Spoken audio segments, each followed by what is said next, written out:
तो इस एपिसोड की शुरुआत वहीं से होती है जहां से पिछला एपिसोड खत्म हुआ था। मैनेजर की कुर्सी खाली थी, यान की पोस्टर किसका है मालूम चलता है चीफ मैनेजर का है, जो यहाँ पर नहीं है क्योंकि भाई वो बाहर कहीं यहाँ पर गया है, मतलब सर्कुलेशन में ज्यादा कर रहता है और कभी कभार बाहर आता है। जब बाहर आएंगे हम मिलवा देंगे। यान के माइंड टू माइंड यूज से कहते हैं कि एक कुर्सी खाली थी और उसको छोड़कर यहाँ पे 7 बंदे पहले से बैठे हुए थे। मुझे लगा वो 7 बंदे 7 मैनेजर यहाँ पर होंगे, लेकिन एक कुर्सी खाली है जो चीफ मैनेजर का यानी सबसे बड़े मैनेजर का। इन शॉर्ट कि भाई टोटल 8 होने चाहिए ना। इस मोटे ने 7 मुझे काय को बोला ये बता दे कि भाई 2 भाई यहाँ पर है, ओयंग ब्रदर जिनको कहा जाता है। दोनों भाई भले ही अलग अलग है लेकिन भाई खुद को एक यहाँ पे मानते हैं, इसलिए उनके लिए पोजीशन भी एक ही यहाँ पर, इसलिए 8 बंदे होने के बाद भी बस 7 ही पोजीशन है। यान की कहता है यार बड़ा मिस्टीरियस बंदा है, मुझे मिलना चाहिए इनसे। ये जो मोटा था ना वो कहता है आप लोग होटल में जाइए, होटल में रखिए, आपका सारा सामान रहने सहने का हम यहाँ पे बंदोबस्त करवा देंगे, फिर हमारे सेट में आके आप शिफ्ट हो जाइएगा। उसके बाद सीन शूटर होटल में जहाँ पे बैठे हुए ये बताता है कि पूछती है यू कि भाई मुझे बताओ वो तुम्हारे बॉडी के अंदर जो अर्थ एलिमेंट था ना, तुमने अर्थ एलिमेंट की पावर यूज की थी ना उसके पॉइजन से बचने के लिए।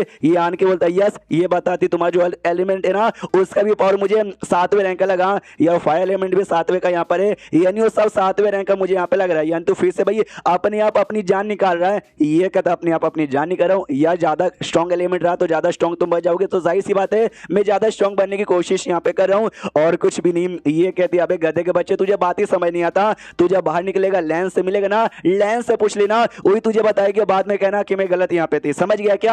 और इतना बोल के निकल जाती है। यान के बोलता है यार आधी बात बताती है आधी बात नहीं बताता, यार ऐसा क्यों कि अरे मैं कर रहा हूँ तो इसको क्या दिक्कत यहाँ पे हो रही है, कोई गड़बड़ की बात है क्या। उसके बाद कुछ दिन बाद अच्छे से पूरा अरेंज कर दिया जाता है सिंहासन विंगासन रहने सहने का। हाँ तो सामने से ये मोटा कहता आइए आइए और मेरे साले को बुलाओ, तो उसका साला यानी जुओ आता है और साथ ही में जो लड़की यहाँ पे चेन वो दोनों आती है। ये दोनों भी नमस्कार कहते कि भाई 6ठी मैनेजर 7वीं मैनेजर नमस्कार। तो सामने से चेन भी कहते हैं दोनों मैनेजर नमस्कार। मोटा बताता कि हाँ भी ये मेरा साला है, इसने आपको ऑफेंड कर दिया था, अगर आपको गुस्सा आ रहा ना चाहे तो इसकी जान भी निकाल सकते हो, मैं जी जाऊं तो भी इसकी जान नहीं बचाऊंगा, अगर आप जान निकालना चाहोगे तो जुओ घुटने पे आता है, माफी मांगता है और कहते सॉरी उस समय नादान यहाँ पे था, मुझे समझ नहीं आया इसलिए मैं गलती से ऑफेंड कर दिया, मुझे माफ कर दीजिए, आज के बाद है ना ये मिस्टेक कभी भी नहीं होगा। तो सामने से यान के कहता है कि सुन भाई मुझसे क्या माफी मांग रहे हैं, मुझसे माफी मांग उससे माफी मांग ले। जो होंग मेंग यहाँ पे था ना होंग मेंग को बुलाता है कि अभी होंग मेंग से माफी मांग ले। तो होंग मेंग यहाँ पर आता है तो उसका भी टांग पकड़ लेता, कहता होंग मेंग मेरे भाई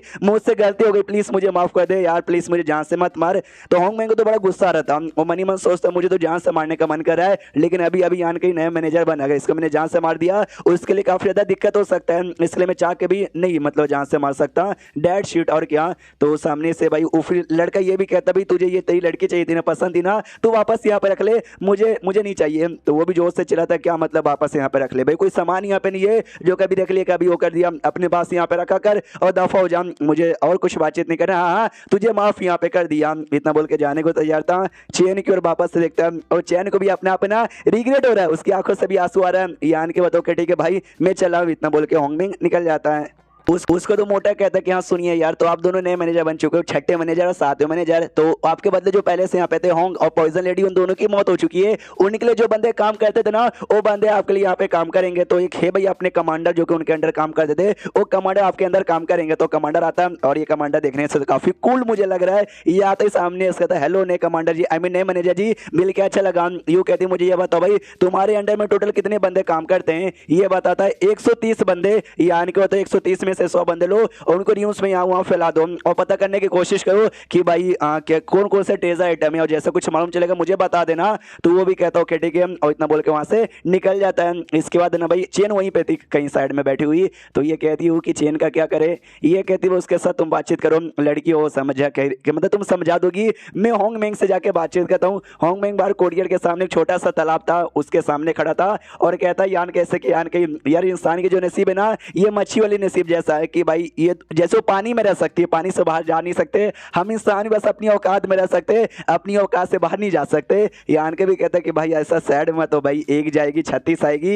ये कहता है क्या तुझे क्या लगता है मैं चेन का टेंशन ले रहा हूँ, मुझे चेन का टेंशन नहीं लेना यार, मुझे स्ट्रांग बनना है, मुझे और भी ज्यादा पावरफुल बनना है, मुझे उस बात का टेंशन यहाँ पे लग रहा है। पीछे से यू आती है और कहते सुन भाई ये जो जगह ना ये जगह में बंदे लोग चाह के भी ओपन हेवन लेवल का पावर यूज नहीं कर सकते, यानी तू एक काम यहाँ पे कर सकता है कि यहाँ पे जो भी ऐसा क्या बोलते बोलते हैं एलिमेंट ढूंढ, उसको अच्छे से कंडेंस कर। यहाँ पे तूने कंडेंस कर लिया, यानी यहाँ से बाहर निकलते ही ना तू बहुत ही स्ट्रॉन्ग बनेगा, जाएगा डायरेक्ट ना ओपन हेवन लेवल पे चल जाएगा। तो सामने से ये भी कहता है कि हाँ यार, लेकिन यार मालूम है क्या मेरा टारगेट कितना था, ओपन हेवन का तीसरा लेवल तक, और मैंने वहीं के एलिमेंट कंडेंस किए हैं और बस तीसरा तक ही था बस। और जाके मुझे एहसास हुआ कि तुम ओपन हेवन के तीसरे लेवल पे भी जाके ना ज्यादा कुछ उखाड़ ही नहीं सकते। यानी कि कहते हैं मुझे जहां तक याद है 5 में से 4 एलिमेंट तुमने कंडेंस यहाँ पे कर लिया है और चारों लगभग लो लेवल के यहाँ पे थे, यानी तुम चाह के भी अब उसका कुछ कर नहीं सकते हो। शिट यार, फिर तो गड़बड़ की बात है ना। तभी एक वाटर यहाँ पे था इसके हाथों में, जो निकाल लेता है, जिसको देखते सामने सो जोश से चौंक जाती है। वो कहती है ओ माय गॉड, तई क्लीन वाटर, ये तुम्हारे पास कैसे आया? यानी कि होता क्या वो भी कोई बुरी बात है क्या? ये कहती बुरी, अरे काफी बुरी बात है। बाई चांस मान लो किसी बंदे ने अपना जो मतलब कोई भी एलिमेंट उसने कंडेंस कर लिया है, लेकिन बाद में उसको पसंद नहीं आया, वो वाटर यहाँ पे लेगा और वाटर यहाँ पे पी लेगा, उससे उसका जो एलिमेंट की पावर है ना वो चला जाएगा, उसकी बॉडी में एलिमेंट की पावर नहीं बचेगी और स्टार्टिंग से फिर नया नया जो एलिमेंट ना वो कंडेंस कर सकता है, लेकिन जान जा सकती है बंदे का, जान यहाँ पे बचेगी ना तो जाकर नया एलिमेंट कंडेंस करने का मौका मिलेगा। ये कहता है यार रिस्की लग रहा है, कितने परसेंट इसके चांसेस है कि भाई बच जाओगे और कितने परसेंट चांसेस है कि भाई मर जाओगे? तो ये कहती है भाई तुमने जितना ज्यादा एलिमेंट यहाँ पे कंडेंस किया ना उस पर डिपेंड, अगर एक एलिमेंट कंडेंस किया फिर यूज करोगे तो भाई तुम्हारे सक्सेस होने के चांसेस बहुत हाई है, लेकिन इसने 4 एलिमेंट पहले से कंडेंस कर लिया है, तो अगर इसने वाटर यहाँ पे यूज कर लिया ना तो सोच रहे हो इससे इसका जो है ना भाई 10% ही सक्सेस चांस बचा हुआ है। ये आने को तो क्या 10% ही बस सक्सेस चांस, यानी 90% मर जाने का, यानी बहुत ही रिस्की है। तो इतना रिस्क काम करने को कहीं को तैयार है? ये कहता है क्योंकि भाई मुझे स्टार्टिंग से ना भाई मुझे लगा था भाई मुझे करना चाहिए, मुझे और ज्यादा स्ट्रॉन्ग बनना है, लेकिन मेरे अंदर हिम्मत यहाँ पे नहीं थी, लेकिन अब मेरे अंदर हिम्मत आ चुकी है, अब मुझे लगता है शायद मुझे कर लेना चाहिए। सामने से यू कहती है अरे यार लेकिन तेरे पास ये वाटर आया कहाँ से यार, बड़ा कीमत है, जो 5वें रैंक का मटेरियल होता है ना उतना ज्यादा महंगा ये होता है। तो सामने से ये कहता है कि बल लकी यहाँ पे था कि मुझे यहाँ पे मिल गया, मुझे मन करा था भाई यूज करूँ या ना करूँ, इसलिए मैं अपने पास ही रखा था और अब मैंने ठान लिया कि मैं यूज करूंगा।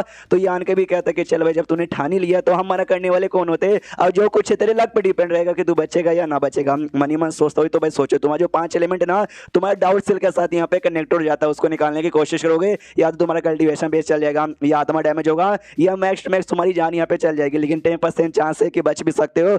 तो देखते हुए जो कुछ है अब इस होंगमेंग के लक पे डिपेंड रहेगा।